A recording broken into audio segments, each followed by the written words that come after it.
Bonjour à tous, dans ce webinaire on va parler dans une première partie de l'analyse à partir des lagging indicators.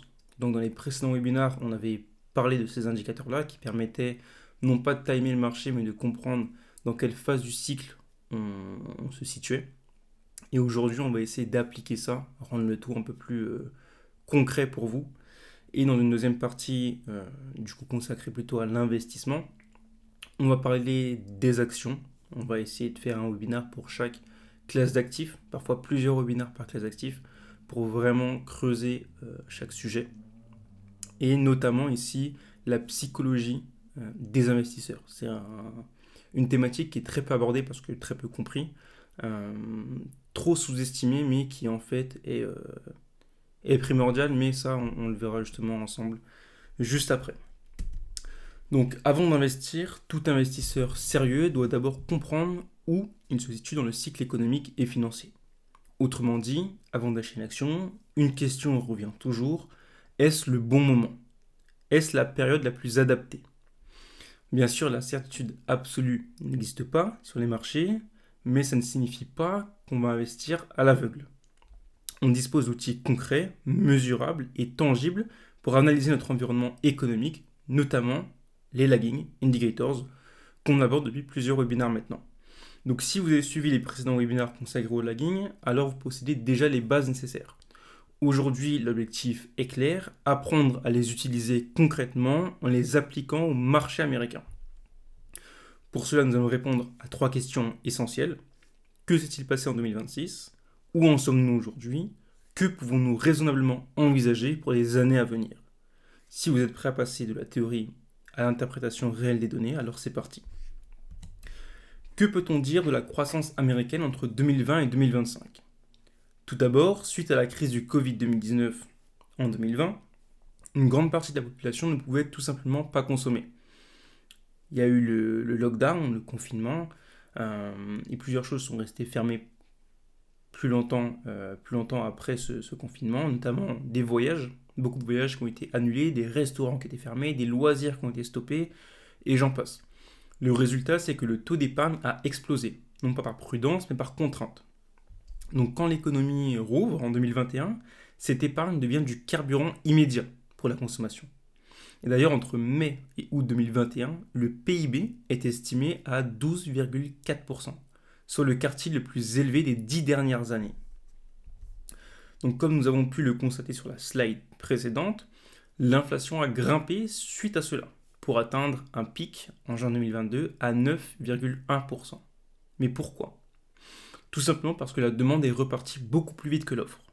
En 2021, les ménages ont consommé massivement, mais les capacités de production, elles, n'avaient pas encore retrouvé leur rythme normal. Les chaînes d'approvisionnement étaient désorganisées, les délais de livraison allongés et certaines matières premières devenaient plus rares. Résultat, trop d'argent, trop de demandes, pas assez de biens disponibles. À cela s'est ajouté un facteur monétaire déterminant. Les taux d'intérêt sont restés extrêmement bas. On parlera des politiques monétaires dans un prochain webinaire. Et les conditions financières étaient très accommodantes. Donc en gros, l'argent était abondant, facile d'accès, ce qui a renforcé la pression sur les prix. Enfin, cette inflation n'est pas apparue immédiatement. Elle est arrivée avec retard, d'où le lagging indicators. Une fois que la consommation, l'emploi et les salaires avaient déjà redémarré. C'est précisément pour cette raison que l'inflation est considérée comme un lagging indicators. Elle confirme une surchauffe déjà installée, mais n'envoie pas de signal d'alerte en amont. En clair, lorsque l'inflation devient visible dans les chiffres, le déséquilibre est déjà là. Alors ça c'est parfait, mais quel impact est-ce que ça a eu sur le S&P 500? Entre mars 2020 et janvier 2022, le S&P 500 a progressé d'environ 118%. Évidemment, loin de moi l'idée de vous dire que c'était simple, ni que chacun aurait pu capturer l'intégralité de cette performance. En revanche, à cette époque, en comprenant les indicateurs économiques et l'environnement financier global, il était possible d'identifier les premiers signes d'une reprise économique majeure. Et c'est précisément là que les lagging indicators entrent en jeu. Non pas pour prédire le point bas exact du marché, mais pour confirmer que le pire était passé. et que la dynamique économique repartait. La question devient donc la suivante: comment aurions-nous pu anticiper cette reprise en utilisant uniquement les lagging indicators? C'est ce que nous allons voir maintenant. On verra aussi comment ces données considérées comme en retard peuvent, lorsqu'elles sont correctement interprétées, servir de validation puissante d'un nouveau cycle économique et boursier. Le CPI, qu'on a déjà évoqué précédemment, comme vous pouvez le voir sur ce graphique, après mars 2020, baisse pendant un mois, puis stagne le mois suivant. Ok, donc cela signifie une chose très importante: la pression inflationniste n'était pas immédiate après le choc du Covid. Dans un premier temps, l'économie était en désinflation, voire en risque de déflation, une conséquence directe de l'effondrement brutal de la demande en 2020. Dans le même temps, suite au pic de chômage observé en avril 2020, on constate une diminution progressive du taux de chômage au fil des mois. Les entreprises ne recommencent pas à embaucher par anticipation, elles le font lorsque l'activité est déjà repartie, que la demande est revenue et que leur visibilité s'améliore. Autrement dit, lorsque le chômage commence à reculer durablement, cela signifie que la phase de reprise est déjà bien engagée. Pour un investisseur, ce signal n'indique pas le point bas du marché, mais il valide que l'économie est sortie de la phase de stress extrême. Combiné à une inflation encore soutenue à ce moment-là, le recul du chômage confirmait que nous entrions dans une phase de reprise économique, favorable donc aux actifs risqués. Que s'est-il passé ensuite? Entre 2023 et 2025, sous l'effet combiné des politiques monétaires, de l'inflation et de facteurs géopolitiques, plusieurs dynamiques majeures se sont mises en place. On observe notamment l'impact des changements politiques importants, comme l'élection de Donald Trump et sa politique de droits de douane, la lutte contre l'inflation issue de la forte croissance post-crise, qui a conduit d'ailleurs les banques centrales à adopter une posture plus restrictive, ainsi que les tensions géopolitiques et commerciales accrues. La guerre en Ukraine, la recomposition des échanges énergétiques et du commerce de pétrole, etc. L'ensemble de ces facteurs a contribué à une croissance plus modérée, nettement moins exponentielle que lors de la phase précédente. Ces éléments, importants, interdépendants et profondément liés aux lagging indicators, feront l'objet d'une analyse détaillée dans les prochains webinaires. Alors, quel est l'état actuel? Alors, on vous parle, février 2026, fin janvier plutôt, l'inflation est devenue stagnante. On est autour de 2,7% en novembre et décembre 2025. Le chômage, quant à lui, est passé de 4% à 4,5% sur l'année 2025, avec une moyenne proche de 4,4% en fin d'année. La croissance a certes progressé, mais cette hausse est largement portée par les valeurs technologiques, notamment grâce à l'IA, plutôt que par une croissance économique réelle et généralisée. On l'a abordé dans un précédent webinaire. Si vous le souhaitez, par contre, on pourra quand même revenir et surtout approfondir ce point dans les webinaires qui suivront. Dans le même temps, l'embauche s'est nettement dégradée. Le NFP, déjà abordé, a diminué tout au long de l'année, passant d'environ 58 000 créations d'emplois à seulement 50 000 en fin de période. Vous l'aurez compris, les signaux macroéconomiques se détériorent et la situation est loin d'être saine. Alors, que peut-on prévoir pour 2026? Pour 2026, on peut raisonnablement s'attendre à une année de ralentissement, voire de stagnation de la croissance. En particulier si le secteur technologique venait à perdre en crédibilité et en capacité à justifier ses valorisations actuelles. Le cas d'OpenAI est emblématique de cette dynamique. Malgré une croissance très rapide de ses revenus, l'entreprise reste confrontée à une structure de coûts extrêmement lourde.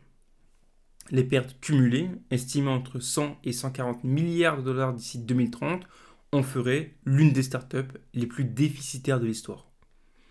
OpenAI a en effet signé des engagements colossaux pour l'allocation de puissance de calcul. Environ 250 milliards avec Microsoft, 300 milliards avec Oracle, 38 milliards avec Amazon Web Services, auxquels s'ajoutent d'autres accords, notamment avec Nvidia. Au total, les engagements en infrastructure pourraient atteindre 700 à 800 milliards de dollars d'ici 2030 et jusqu'à 1400 milliards à l'horizon 2033 selon les projections associées à la stratégie portée par Sam Altman. Même en supposant une croissance explosive des retenues, Certaines estimations évoquent d'ailleurs plus de 200 milliards de dollars de chiffre d'affaires annuel en 2030, contre une base bien plus faible en 2025-2026. OpenAI continuerait d'afficher un cash flow négatif massif. Le différentiel entre les revenus générés et les dépenses nécessaires pour rester compétitif face à Google, Anthropic et d'autres acteurs impliquerait un besoin de financement supplémentaire estimé à plus de 200 milliards de dollars d'ici 2030. Un financement supplémentaire, notamment via les levées de fonds, la dette ou les partenariats stratégiques. C'est tout le paradoxe de l'intelligence artificielle, une croissance spectaculaire des revenus, mais une consommation de capital encore plus rapide, rendant la rentabilité structurelle incertaine à court terme.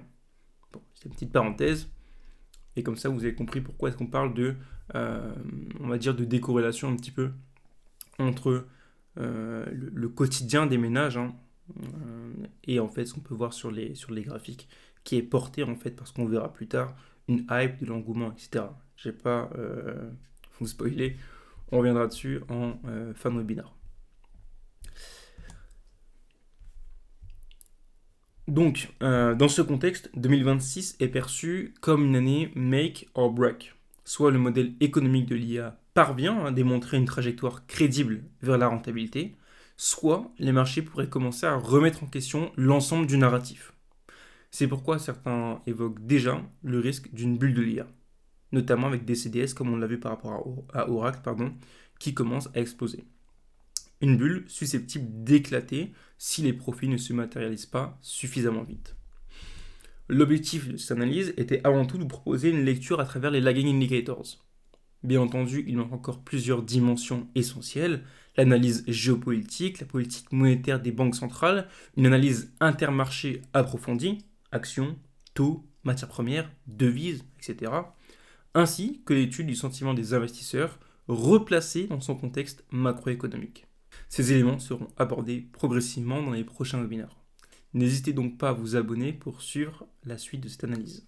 Parce que cette vidéo, en fait, si tu veux, nous, là je vous parle directement, les vidéos quand on fait les webinaires, on les fait là en live, en fait elles partent en rediff après sur YouTube, qu'on segmentera d'ailleurs en plusieurs vidéos. C'est pour ça que je dis vous abonner. Là vous me dites mais s'abonner où?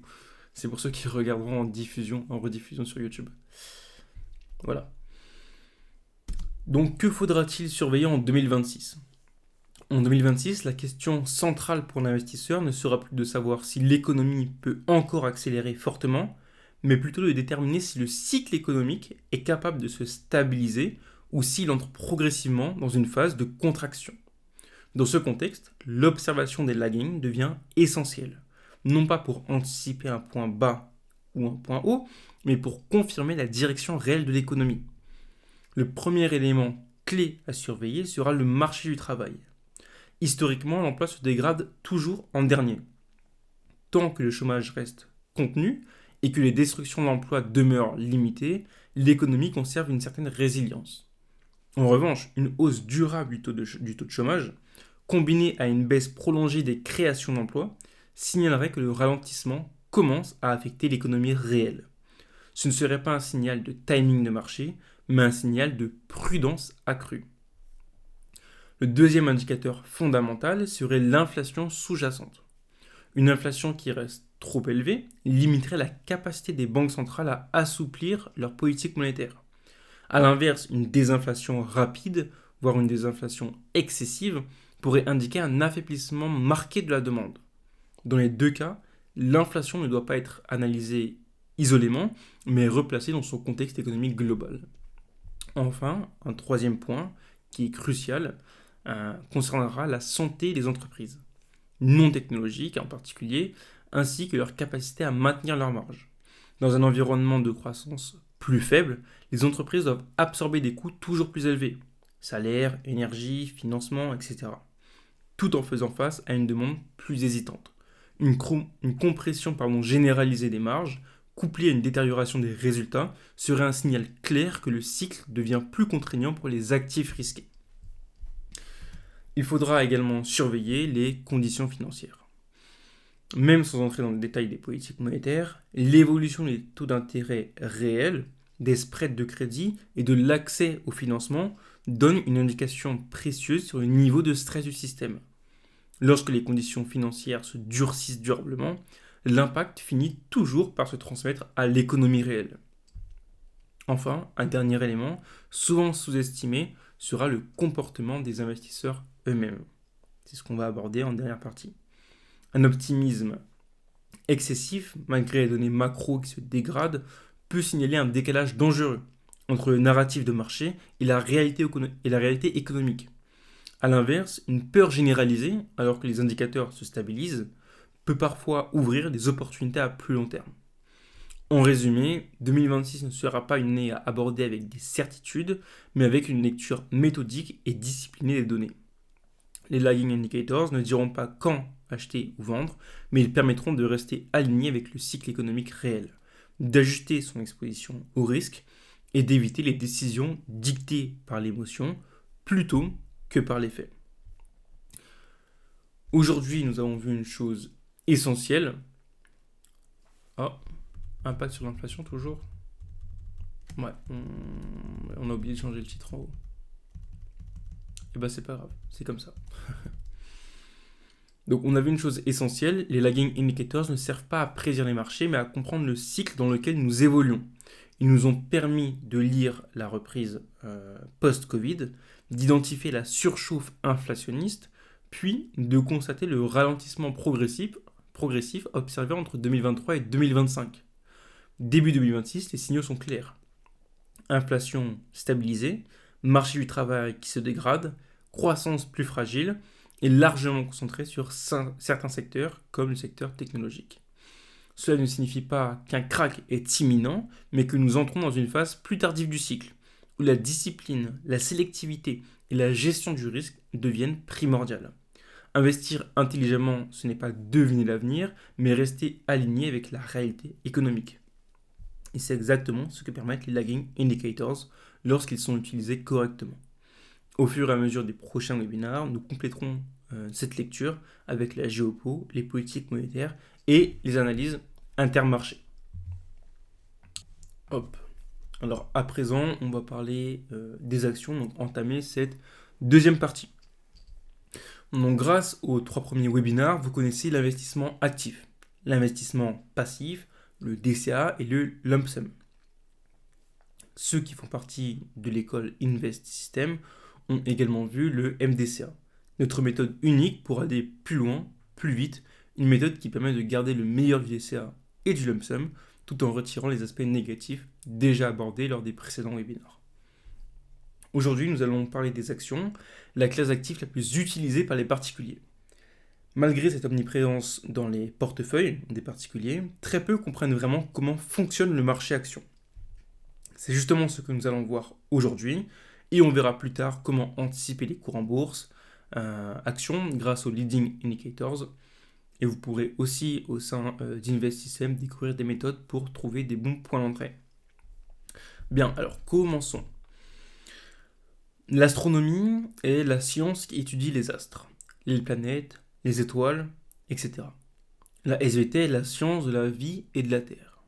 Et les marchés financiers, eux, sont la science du comportement humain. C'est quelque chose que beaucoup oublient. Une erreur que commettent beaucoup d'investisseurs, tant particuliers que professionnels, du moins en début de carrière ou durant ses études, c'est de croire qu'il suffit d'être un matheux pour réussir sur les marchés. Ce côté mathématique n'est qu'une des cartes qu'il faut à l'investisseur pour performer. Si les marchés financiers se résumaient aux mathématiques, je pense que toutes les personnes impliquées dans ce domaine feraient fortune sur les marchés. Or, ils sont presque absents dans ce domaine. Klarman, George Soros, Benjamin Graham, et j'en passe. Tous ont souligné l'importance de comprendre le comportement humain pour réussir sur les marchés. Tous les mathématiques du monde ne sauveraient pas la personne qui ne possède pas cette aptitude. Car les marchés, vous le savez, sont irrationnels. Tous les signaux peuvent être au vert et malgré ça, l'action chute. Au contraire, tous les signaux au rouge et l'action explose. L'investisseur qui ne comprend pas comment pense le marché passe à côté de l'essentiel. Les questions que doivent se poser à un investisseur, une fois l'action de son choix repérée, notamment via les outils vus dans l'école, sont comment le marché perçoit cette action, quelles sont les attentes? On va illustrer cette partie qui durera, je pense, sur plusieurs webinaires avec beaucoup d'exemples pour rendre le tout plus parlant. Donc, on va prendre l'action Walmart. L'action Walmart m'intéresse, disons, pour X raisons. Mes indicateurs, ceux vus dans l'école, me montrent que j'ai raison de m'intéresser à cette action et qu'il s'agit potentiellement d'une belle opportunité. La première question que je me poserai est la suivante. Quel type d'entreprise est-ce? L'entreprise est cotée dans le S&P 500, un indice qui regroupe différents secteurs.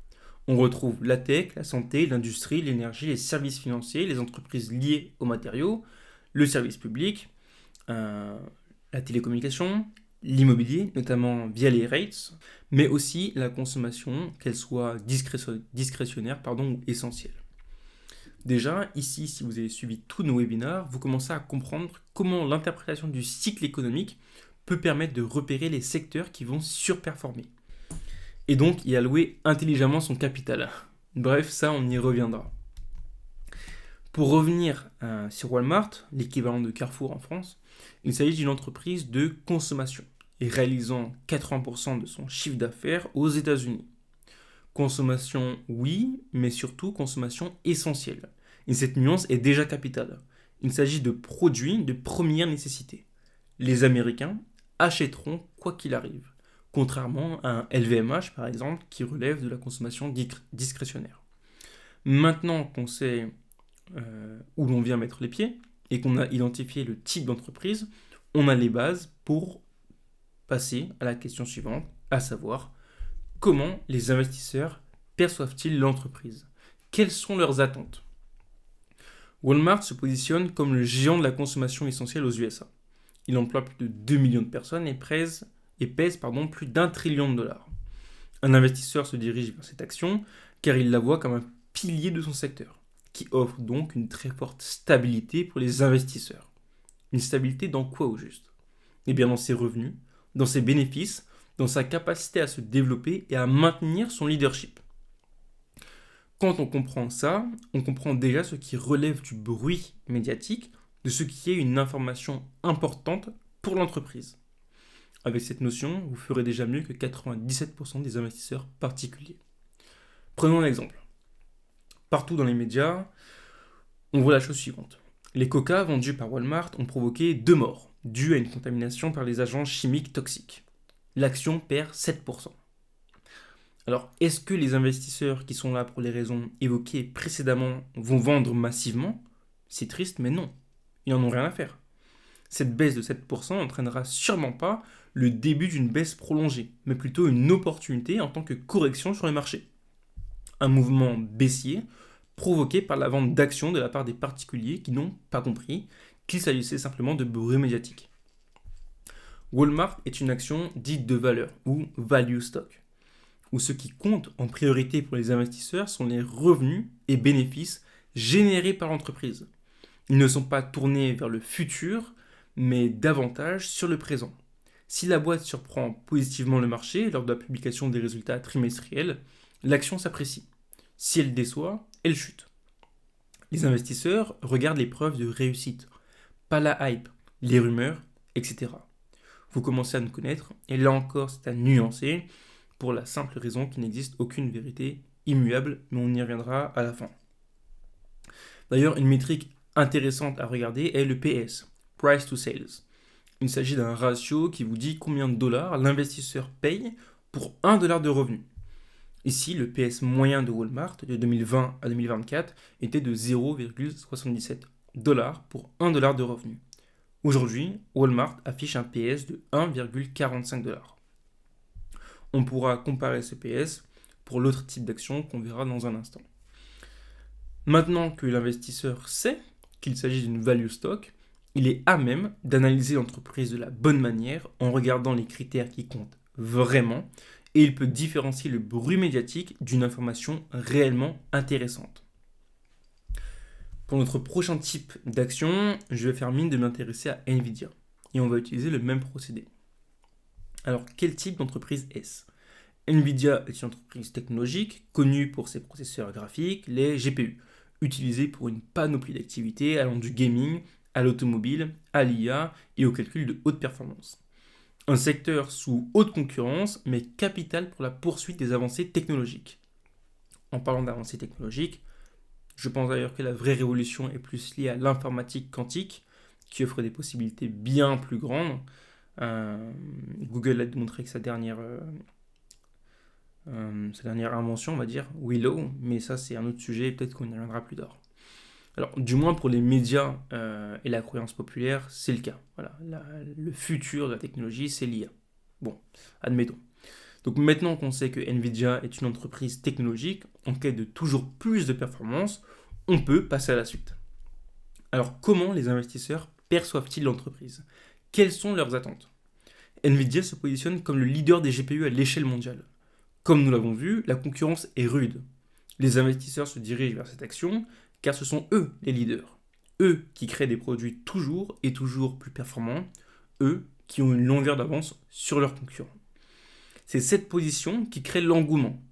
L'investisseur attend de Nvidia qu'il réinvestisse toujours plus dans son entreprise, notamment dans la recherche et développement, afin de préserver, de conserver son avance et donc de rester les meilleurs. C'est ce qu'on appelle une action de croissance, ou growth stock. Toute annonce qui pourrait nuire à l'image de l'entreprise, toute décision qui irait à l'encontre de la volonté des investisseurs, entraînerait, sans aucun doute, une forte chute du cours en bourse et donc une perte de son statut. Car c'est justement ce statut qui pousse les investisseurs à investir dans l'entreprise. Prenons un exemple. Partout dans les médias, on voit le PDG, Jensen Huang, annule la puce tant attendue Vera Rubin après y avoir investi 17 milliards de dollars en recherche et développement. Dans le même temps, son concurrent AMD annonce une percée historique. Alors, est-ce que les investisseurs, qui sont là pour les raisons évoquées précédemment, vont vendre massivement? Probablement que oui. Car AMD pourrait prendre le lead sur Nvidia, ou au minimum obtenir beaucoup de parts de marché, voir son backlog exploser, etc. La baisse pourrait bien être plus qu'une simple réaction, mais bien le début d'un marché baissier pour Nvidia, car il ne s'agit pas d'un simple bruit médiatique, mais d'un changement de cap brutal.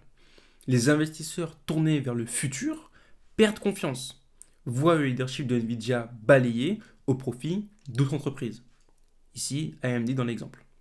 L'avenir n'a plus l'air si radieux que ça, car ce qui les intéresse sont davantage les bénéfices futurs que les bénéfices présents. Malgré tout, sur ce genre d'entreprise, les bénéfices et revenus peuvent servir de validation. Nvidia peut très bien réaliser moins de bénéfices et de revenus, mais parallèlement annoncer une percée dans le GPU, ou une nouvelle puce révolutionnaire et ainsi voir son cours en bourse exploser. Et ce, malgré la déception liée aux résultats trimestriels. En revanche, l'entreprise peut annoncer de meilleurs résultats, mais suspendre un produit attendu ou céder des parts de marché à ses concurrents et voir le cours en bourse chuter. Ce cours en bourse peut également devenir très volatile en cas de narratif aligné avec les attentes du marché. Admettons que les résultats soient très bons et que Nvidia annonce des folies. Le cours en bourse explose. C'est d'ailleurs ce qu'ils ont fait ces dernières années et on a pu voir sur les marchés à quel point Nvidia s'est apprécié. Pour parler un peu de PS ratio, on a vu que celui de Walmart était à 1,34 ou 45, je ne me souviens plus, dollars. Pour Nvidia, le PS moyen de 2020 à 2024 était de 22,42 dollars. Aujourd'hui, un investisseur est prêt à payer 24,55 dollars pour 1 dollar de revenu. C'est complètement fou. Les PS très élevés, et il y a encore beaucoup plus élevé que ça, notamment Tesla, je crois qu'on va être à 180, quelque chose comme ça de mémoire. Donc il y a vraiment beaucoup plus, mais voilà, payer 24,55 dollars pour 1 dollar de revenu, on voit clairement que c'est pas la même dynamique, le même raisonnement que l'entreprise vue précédemment, à savoir Walmart. Mais j'y arrive. Donc le PS très élevé est une métrique qui différencie et permet généralement de repérer les entreprises growth et les value.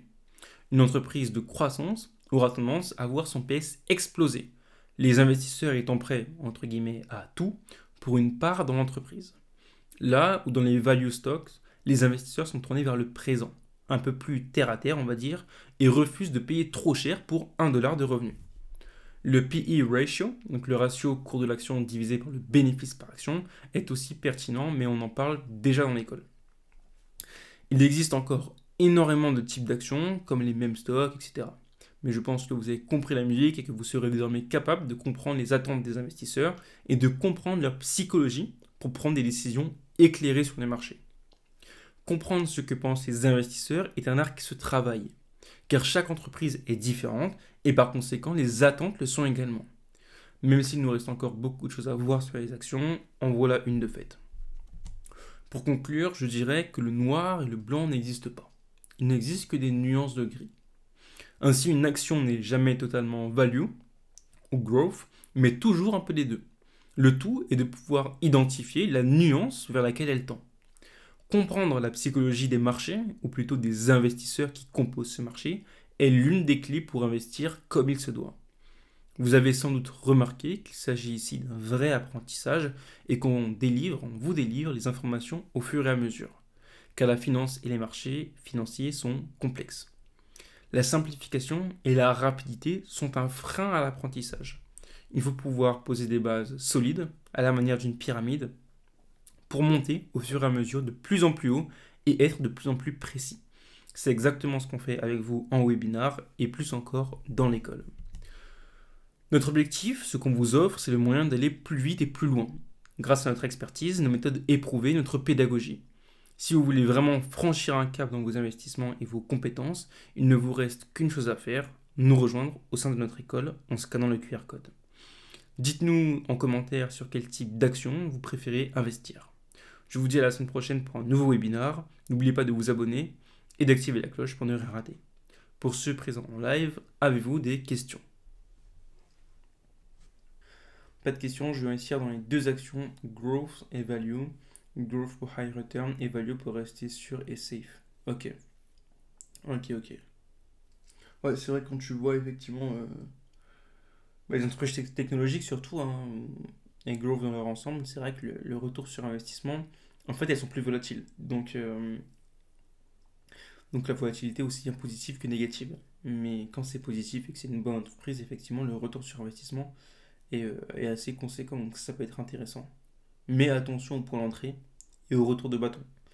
On peut très bien investir sur une action growth qui est bonne, mais au mauvais moment, et à ce moment-là, on douille un petit peu. Donc alors, je vais reprendre. Bah, je vais laisser ça pour Guillaume, je sais pas quand est-ce que je reprends. Je sais pas, on verra. Ok.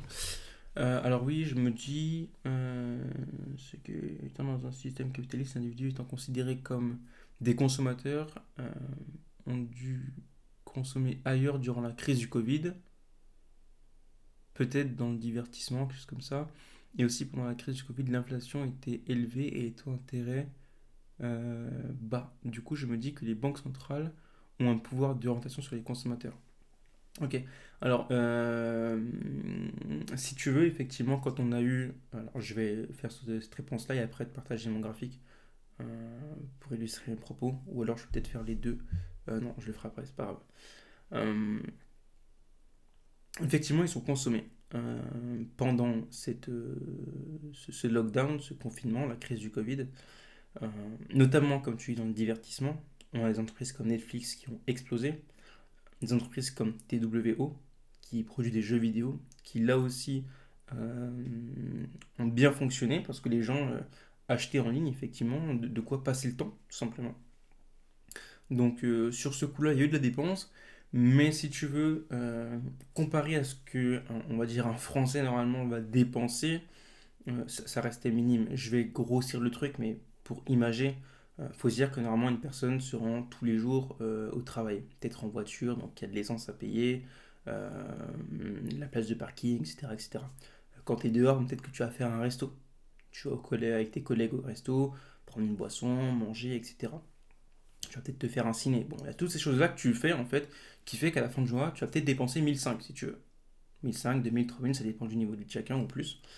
Euh, et d'un coup, tu te retrouves à ne plus pouvoir dépenser autant, mais à réorienter tes dépenses, si tu veux, dans, comme tu disais, le divertissement par exemple. mais tu vas jamais dépenser 1500 dans du divertissement. Si de base c'est ton budget en fait dépense dans le mois, tu vas pas le faire en fait dans du divertissement. Peut-être que d'habitude tu dépenses allez, 100 balles par mois dans le divertissement, bah là peut-être que ce sera 300 max. Mais c'est tout. Donc il y a ce spread-là, en fait, entre les 1500 que tu dépenses de base et les 300 que tu as dépensé là, que en fait, tu es forcé un petit peu d'épargner. Un petit peu d'épargner. Et quand on a eu, en fait, la fin du lockdown, bah, les gens, ils étaient fous. On est resté enfermé un mois, 2 mois, je sais plus, un mois et demi peut-être. Euh, et d'un coup, c'est bon, tout réouvre. Donc, on se fait plaisir, on consomme peut-être même plus que d'habitude. Parce qu'on était enfermés, on était confinés, tant physiquement même que intellectuellement. Tu vois, tu avais vraiment le sentiment d'être coincé. Donc les gens ont vécu ça comme une délivrance en fait, et ont peut-être même plus consommé que d'habitude. Avec l'épargne qui s'était faite de force, hein, du lockdown. Donc on a vraiment eu après une explosion de la demande, alors que l'offre, elle, ben, elle a stagné. Elle a stagné parce que ben, tu as des entreprises qui, comme on l'a vu, ont toujours des charges à payer, euh, et qui n'avaient peut-être pas relancé la machine à fond. Donc ils ont été un petit peu surpris par la demande. Il a fallu recalibrer l'offre, pouvoir reproduire suffisamment, mais ça a créé effectivement une augmentation de l'inflation. Après, tu me dis, pendant la crise du Covid, l'inflation était élevée. Alors non. Pendant le Covid, l'inflation, je te le montrerai après, l'inflation était très basse pendant le Covid. Mais c'est après, en fait. C'est après, de par justement cet excès de demande, qu'on a eu de l'inflation. Une inflation donc de demande. Et les taux, effectivement, étaient bas. Est-ce que tu dis c'est vrai, les banques centrales ont clairement un pouvoir d'orientation sur les consommateurs. Euh, une banque centrale, c'est quand elle va baisser les taux d'intérêt, le but premier, c'est effectivement d'aller stimuler euh, la demande. Euh, C'est-à-dire qu'un particulier va pouvoir emprunter, faire un crédit conso, ce que tu veux, pour pouvoir s'acheter des biens, consommer. Une entreprise va pouvoir financer une expansion, des machines pour produire plus. Donc le but, c'est vraiment de stimuler l'économie en baissant les taux. En augmentant les taux, là, c'est l'inverse que tu fais. Tu serres la ceinture de tout le monde. Voilà. Et en fait, elles vont essayer de jouer comme ça, en regardant notamment différents indicateurs, comme le chômage, comme l'inflation, pour essayer en fait de trouver le juste milieu, et un petit peu guider l'économie du mieux qu'elles peuvent. Voilà. Et des fois, on a des dérives, euh, enfin pas des dérives, mais on a en fait ce fin de cycle, hein, qui souvent correspond à une crise, à un crack, euh, parce que ben, forcément tu peux pas jouer comme ça avec l'économie. Au moment, ben, ça fonctionne pas trop bien. Et généralement, ce qui se passe, notamment on le voit aux US, c'est que la banque centrale va peut-être agir un petit peu trop tard, c'est-à-dire que l'économie est déjà en train de souffrir en fait, et les taux sont pas encore baissés. Parce que dans les datas, dans tout ça, on va peut-être pas forcément le voir, ou on juge pas opportun de baisser les taux, donc on va les laisser hauts, et on va créer en fait une grosse dégradation, pardon, de l'économie, avec un impact vraiment sur les ménages, et c'est généralement là que la crise ou le crack va arriver, donc la fin d'un cycle. Après on repart sur un nouveau cycle, etc. Donc voilà. D'autres questions ou pas? S'il n'y a pas d'autres questions, je coupe la rediff et je te montre sur les graphiques.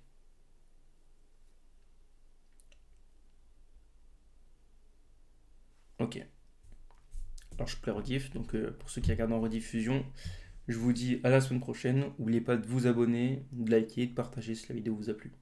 Salut.